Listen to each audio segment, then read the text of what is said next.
Good evening बच्चों। Welcome to Bhabha mathematics centre. बच्चों, जैसा कि आज आपका एग्ज़ाम था और एग्ज़ाम का क्वेश्चन कुछ आशा के अनुरूप नहीं आया। आप जो कि सजेस्ट क्वेश्चन पढ़ते हो तो सजेस्ट क्वेश्चन में कुछ जो है क्वेश्चन का एक बार फॉर्मेट चेंज किया गया। लेकिन ऐसा नहीं था कि जो आप कोर्स पर उसमें नहीं था क्वेश्चन। थोड़ा सा अगर ध्यान देते तो लगभग क्वेश्चन बनने वाला था। जो आपको अजीब लग रहा है वो हम आज दिखाएंगे कि वो अजीब नहीं था, वो आपके कंसेप्ट में था। बशर्ते हम लोग क्या होता है कि हम लोग तोता के तरह है, रटूमल तोता के तरह कि कुछ ही क्वेश्चन पढ़ के याद करके जाओ वहाँ छाप दो। तो उस कंसेप्ट वाले लोगों को दिक्कत हुई है। जो सिर्फ लिमिटेड पढ़ रहे हैं, लेकिन जिसको कंसेप्ट था उनको उतना ज़्यादा दिक्कत नहीं होना चाहिए मेरे ख्याल से। तो सबसे पहले तो बहुत बच्चों का डिमांड था कि सर ऑब्जेक्टिव सॉल्व कर दीजिए। तो अभी मैं ऑब्जेक्टिव का सॉल्यूशन लेके आया हूँ और क्वेश्चन पे डिस्कस करने आया हूँ कि आपका क्वेश्चन बहुत टफ नहीं था। जो कि कंटिन्यूटी का क्वेश्चन था, इजी था। कंटिन्यूटी के साथ जो वो एप्सिलॉन डेल्टा वाला था वो लिमिट कंटिन्यूटी में अपना लोग पढ़े हुए हो। हु बहू वही नहीं पढ़े, लेकिन अगर दिमाग लगाते तो वो बनाया जा सकता था। ऐसा नहीं था कि नहीं बनता। वो प्रॉब्लम जो था टेलर का वो भी आपको ठीक ठाक प्रॉब्लम था। कर्वेचर का कार्टेशियन फॉर्म आया है जो आप पढ़े हो, तो इजी वे में बनाया जा सकता। इंटरेस्ट इंटीग्रेशन बहुत ही सिंपल था। थोड़ा सा ध्यान देते तो इंटीग्रेशन इजी वे में आपका बन सकता था। डिफरेंशियल इक्वेशन में भी जो आप पढ़े वही आया आपको, हूबहू उसमें लग रहा था। 2D 3D में थोड़ा सा आधा आधा क्वेश्चन में आपको थोड़ा प्रॉब्लम है। ऐसे 3D में भी नहीं आना चाहिए, क्योंकि स्फीयर का डायमीटर वाला जो क्वेश्चन था वो हम लोग पढ़े हुए थे, बशर्ते सजेशन में नहीं था। ये एक प्रॉब्लम हो सकती है कि सर हम फुल्ली सजेशन पे डिपेंड हो गए, इसलिए थोड़ी सी क्वेश्चन हमारा नहीं बना। लेकिन फिर भी अच्छा है क्वेश्चन। अगर सजेशन से नहीं आया, से नहीं टेल कर, लेकिन आप अपने कंसेप्ट से लिखे हो तो अच्छा मार्किंग मिलेगा। रटा हुआ चीज पे मार्किंग थोड़ा सा लो भी होता है। इसमें जो भी लिखे होगे अपने दिमाग से लिखे हो तो मार्किंग अच्छा आएगा। रहा ऑब्जेक्टिव की बात, तो चलो मैं आपको ऑब्जेक्टिव सॉल्व करा देता हूँ, आपका ज़्यादा समय नहीं लेता हूँ। ये मेरा यूट्यूब चैनल है, यूट्यूब पर भी हम क्लास लेंगे। यूट्यूब पर भी बहुत जल्दी लाइव भी आएंगे। अभी फिलहाल तो यूट्यूब पर हम रिकॉर्डेड लेक्चर डाल रहे हैं। और मेरे ख्याल से धीरे धीरे करके हम चाहेंगे कि पार्ट 1 पार्ट 2 पार्ट 3 का सारा चीज़ यूट्यूब पे भी आपको अवेलेबल हो जाए। समय लगेगा थोड़ा सा, क्योंकि समय का दिक्कत होती है हमको, तो समय लगेगा। लेकिन आपको धीरे धीरे अवेलेबल हो जाएगा। यूट्यूब पर भी आपका सारा लेक्चर धीरे धीरे अवेलेबल होगा। ऐप पर भी मेरा क्लास होता है जो कि पेड है, जो कि एडमिशन लेने के बाद आप ले सकते हो। और ऐप पर भी रेगुलर मोड में क्लास चलेगा, एक रूटीन पर आपको मैं बता दूंगा रूटीन उसमें। और पार्ट 2 की न्यू बैच बहुत जल्द आपको शुरू होगी, just after part 1 examination. Then I will started जो है पार्ट टू कोर्स। यस, तो पार्ट 2 का आपका क्लास बहुत जल्द स्टार्ट होने वाला, ऑफलाइन में भी ऑनलाइन में भी। तो जिसको भी अच्छा लगे, अगर आपको मेरा वीडियो अच्छा लगता हो, यूट्यूब पे अच्छा लगता हो, या मेरे पढ़ाने के स्टाइल से आप प्रभावित हो, तो आप आराम से ऑफलाइन में क्लास में भी मेरे से ज्वाइन कर सकते हो। नेक्स्ट हम लोग आते हैं कि आज का क्वेश्चन क्या था, जो कि बहुत लोगों के लिए सर ये था मेरा ऐड, जो यूट्यूब पे भी मेरा ऐड है। ये भाभा मैथमेटिक्स सेंटर है, जो कि ऑफलाइन और ऑनलाइन दोनों मोड में अवेलेबल है आपके पास अब। और मैं आता हूँ आप क्वेश्चन के पास। ये है आपका क्वेश्चन आज का, जो कि सुबह से ही लोगों को सर दर्द कर दिया था। फर्स्ट क्वेश्चन बिल्कुल सिंपल, सक्सेसिव डिफरेंशिएशन। कल मैंने e to the power x की बात किया था, आज e to the power x आ गया। कहाँ कुछ है? जिन लोगों को दिक्कत आ रही तो देखना भाई साहब, कितना इजी क्वेश्चन आप छोड़ के आए। जिसको भी गलती हुआ है तो कितना इजी क्वेश्चन आपने छोड़ा है कि y equals to a to the power अगर x है तो इसकी डिफरेंशिएशन क्या होती थी? y1, that means ax log a। याद होगा सभी लोगों को। नेक्स्ट अगेन y2 अगर निकालोगे तो log a is constant, log a is constant. और फिर ये क्या? ax log a, that means ये क्या आ गया आपका? log a का स्क्वायर, log a का square a to the power x। अब सीधा पहुंच जाओ ना yn पे। सिमिलरली में ये क्या होगा? log a होल पर पावर n और a to the power x। आप देख लो कोई ऐसा ऑप्शन। लॉगो का ln भी हम लोग लिखते थे, ln होल पर power n a to the power x। that is yes, that is second number option is right answer. Second option is the right answer, ln whole power n a to the power x। चलो next में हम लोग आते हैं, यानी first का B बिल्कुल right answer है। और वो बिल्कुल सक्सेसिव डिफरेंशिएशन था, जो आप लोगों ने कई बार पढ़ा है। शुरुआत में सक्सेस मैंने कल भी चर्चा किया था, जब ऑब्जेक्टिव बता रहा था तो मैंने आपको चर्चा किया था कि सक्सेसिव बहुत जो है बार पूछता है, इससे एक ऑब्जेक्टिव कंफर्म ही होता है। तो ये मैंने कल बताया था आपको। देखो संजोग से आज ऑब्जेक्टिव आ ही गया। अब हूबहू जो आप चाहोगे कि वही आ जाए तो ऐसा नहीं होता है, कुछ ना कुछ तो थोड़ा सा चेंजिंग आता ही है। तो आपने देखा कि वाई एन का जो रिजल्ट आया हम लोग को, log a log a whole n और फिर क्या a पर पावर x। नेक्स्ट हम लोग आते हैं नेक्स्ट क्वेश्चन पे, सेकंड क्वेश्चन पे हम आते हैं। ये थोड़ा सा पेज अपोजिट हुआ है तो थोड़ा सा पेज हम चेंज कर लें, पहले बी नंबर ले लें आपका क्वेश्चन। थोड़ा सा मेरे पास क्वेश्चन आने में लेट हुई और थोड़ा सुबह शाम में हम क्लास ले रहे थे, इसलिए आपको ऑब्जेक्टिव समय पे अवेलेबल नहीं करा पाया था। बहुत बच्चे कर रहे थे कि सर ऑब्जेक्टिव बना दीजिए, तो फिर भी शाम में फ्री हुआ है। और मेरा जानते ही हो कि लाइव क्लास या जो भी स्मार्ट बोर्ड का क्लास होता है वो घर से होता है, वो घर पहुंचने के बाद ही हम ले सकते हैं, तो इसलिए थोड़ा सा डिले हुआ। उसके लिए थोड़ा सा हमको खेद है, लेकिन आप आराम से इसको अच्छे से सीखना, सारा क्वेश्चन बनेगा। कोई एक भी ऑब्जेक्टिव तो इतना अच्छा है काट काट बना सकते थे आप, लेकिन किसी कारण बस आप लोग अच्छे से नहीं बनाए हैं। बहुत सारा कमेंट मिला, कुछ बच्चों का अच्छा भी गया, कुछ बच्चों का फीडबैक लगा कि सर बहुत भारी था। भारी नहीं था, बशर्ते आप लोग पढ़ते ही नहीं हो। सब लोग क्या करते हो, मैथ्स में एडमिशन लेके तैयारी करते हो बैंकिंग एसएससी का, और लोग मैथ्स में पूरी तरह से टाइम नहीं देना चाहता, या क्वेश्चन बैंक पे ही पूरा डिपेंड हो जाता है। और वो तो अच्छा है, हम तो चाहते हैं कि क्वेश्चन बैंक का क्वेश्चन ना रिपीट नहीं हो, जिससे कि आपकी लर्निंग होगी, कुछ सीखोगे। ये तो क्वेश्चन बैंक को ही पढ़ के पास करना, ये तो रटुमल तोता के वाला हाल हो गया है। तो क्या करें, जैसा चल रहा परिवेश उसी के अनुसार लोगों को ढलना पड़ता है। चलिए आइए नेक्स्ट आते हैं, the value of A for which the function this is continuous. ये फंक्शन वन पे कॉमन पॉइंट क्या वन, और ये वन पे कंटिन्यूअस है, तो आपको कंटिन्यूअस की याद होगी condition, L H L equals to R H L equals to function value. तो एल एच एल इसका क्या हो गया 2, आर एच एल अगर आपकी बात किया जाए तो 3 minus A, are H L आपका हो जाएगा 3 माइनस ए, और फिर एल एच एल की वैल्यू जो फंक्शनल वैल्यू 2 हो जाएगी। तो आपको कहता है कि ए की वैल्यू कितनी होगी, क्लियर है, किधर से भी निकालो। और अगर 3 माइनस 2 लोगे तो भी ए, तो 1 इक्वल्स टू 1 इक्वल्स टू ए, तो ए की वैल्यू 1। इसमें जिस बच्चे ने भेजा है उसका बिल्कुल सही है कि ए की value 1 is the right answer. बहुत इजी क्वेश्चन था, कोई बहुत कठिन क्वेश्चन नहीं था। नेक्स्ट हम लोग आते हैं, ये वाला क्वेश्चन जो है 0 से ln 2 यानी log 2, और ये है e to the power x 1 plus e to the power x dx। बिल्कुल सिंपल क्वेश्चन है, ये 12th लेवल का क्वेश्चन है। आप नीचे को पुट करें, ऊपर डिफरेंशिएशन आ रहा है, टिक सीखना। dc of this, dc of denominator, dc of 1 plus ex equals to क्या ex। यस, अगर डिनोमिनेटर का और डिफरेंशिएशन न्यूमरेटर में हो तो that means that integration is log। तो इसको हम लोग लिख सकते हैं ट्रिक के थ्रू कि log of 1 plus e to the power x, और फिर इसकी लिमिट अब डाल दो। तो लिमिट अब डालोगे तो कितना होगा, 0 से log 2। अब डालोगे तो क्या होगा, log 1 प्लस ई पर पावर log 2, यस, और फिर log 1 ई प्लस ई पर पावर 0। ठीक है, तो ये तो हो जाएगा, ई log खत्म हो जाता, आप लोग पढ़े हो, तो log 1 प्लस 2, और इधर आपको हो जाएगा ई पर पावर 0 1 यानी log 1 plus 1 that means log 3 minus log 2। तो right answer log m by n, तो log 3/2, log 3/2 is the right answer. तो b is the right answer. अगर किसी बच्चे ने b बनाया, 2/3 is not right answer, right answer is 3/2 not a 2/3। तो आपको देखने से ही पता चल रहा है कि अगर आप 12th में इंटीग्रेशन पढ़े तो भी आपसे अच्छे से बन सकता था, कोई जान नहीं था, बेवजह आप लोगों ने टेंशन लिया, इतना ज्यादा ये पेचीदा नहीं था जितना आप लोग समझ रहे थे। आसानी से बनाते, थोड़ा सा पेशेंस रख के बनाते, सारा क्वेश्चन बनता।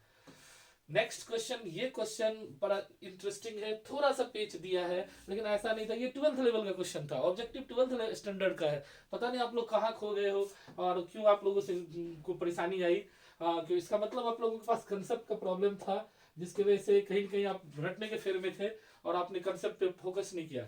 ये 12th में था कि the differential equation all circle passing through the having centre on y axis, centre y axis पर है, तो इसका इक्वेशन क्या हो जाएगा, सर्किल का इक्वेशन तो हम लोग पढ़े थे, x square plus y square equals to a square. This is the general equation of circle but whose centre is y axis, इसका सेंटर वाई एक्सिस है, तो इसका मतलब क्या होगा, एक्स माइनस ए का, यानी वाई 0 से पास करेगी, y square equals to a square, ये हुआ इसका इक्वेशन। अब इसको डिफरेंशिएट करोगे, एक्स के रिस्पेक्ट में, तो 2 into x minus way 2y dy by d x, A square का डिफरेंशिएशन 0, सब लोग जानते हो, 2 हटा ही लो, तो x minus a plus y d y by d x equals to 0।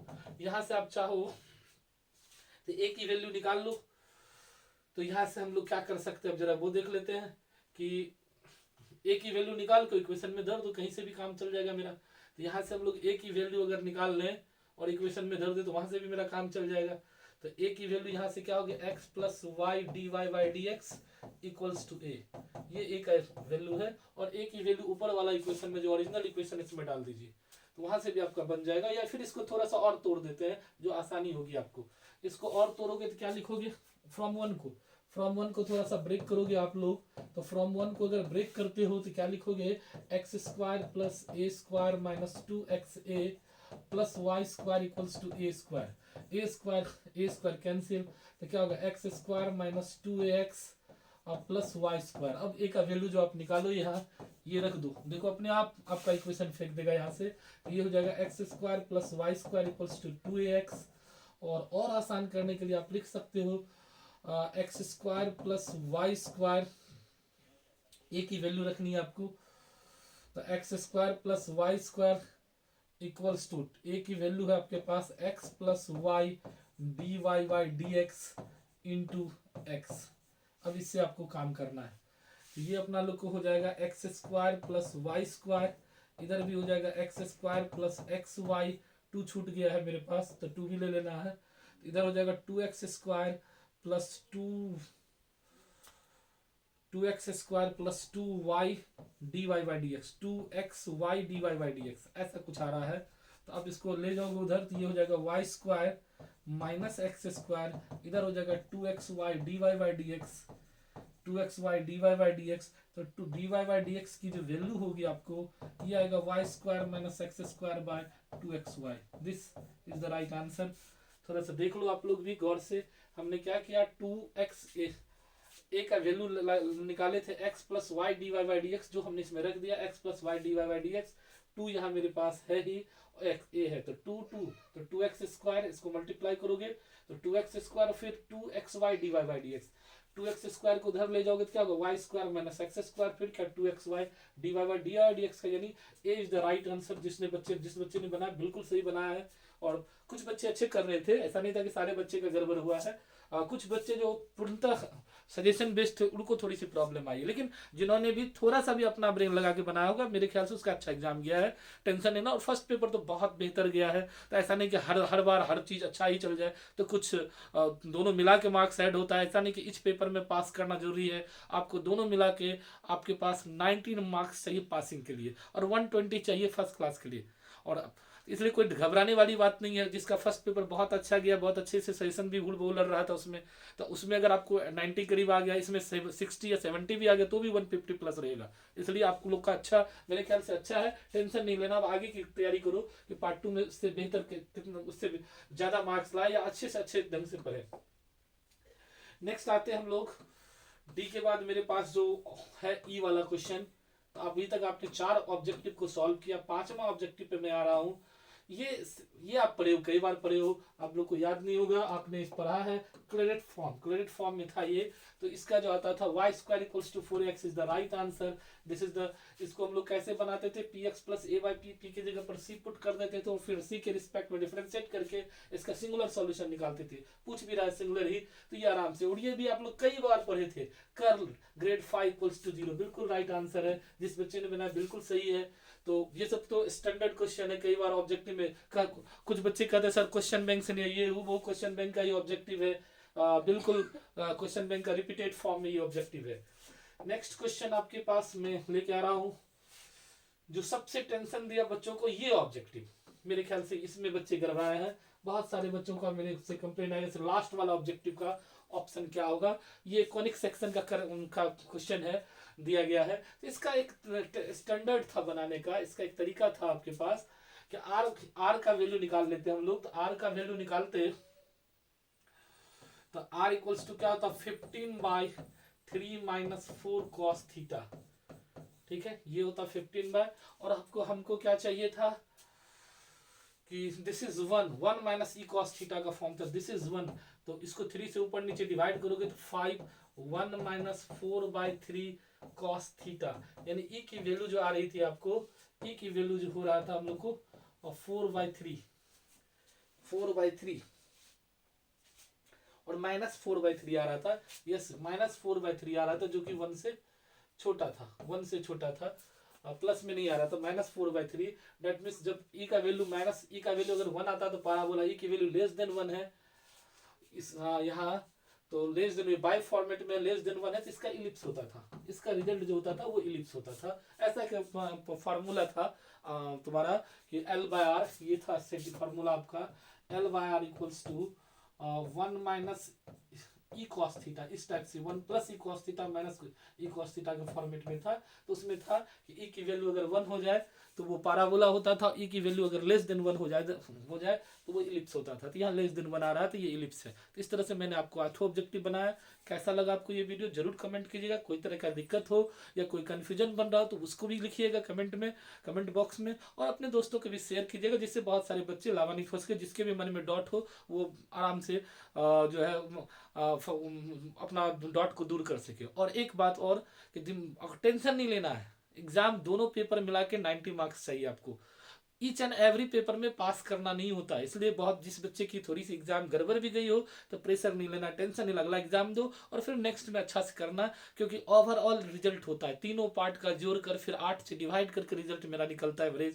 तो इसलिए बहुत बड़ा अगर किसी का कोई गड़बड़ हो गया हो तो बहुत ज़्यादा ये नहीं समझना कि मेरा ये हो गया है, अरे फर्स्ट पेपर अच्छा है, दोनों एवरेज होता है, इसलिए टेंशन नहीं लो। लेकिन आगे से ये सीख ले लो कि हमें अपने सिलेबस पे जो भी हमको सिलेबस हमको कवर करते हैं तो उस पर टोटल कमांड करना चाहिए।